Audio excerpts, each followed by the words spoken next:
economy, for the need to bring global justice to every person, every human being in the world, as we are called to recognize the inherent dignity of all.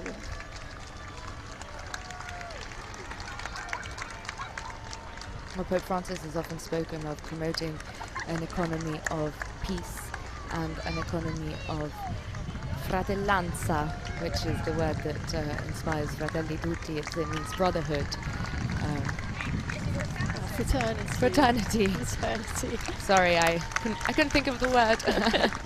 An economy of fraternity, and it is bringing together a lot of the things that we've spoken about. It's bringing together the poor and the marginalized and the people suffering on the other side of the world, in our case, us being here in the Vatican, who are suffering war, and often they're countries who are suffering economically, and it's calling to action and to responsibility the countries that can help.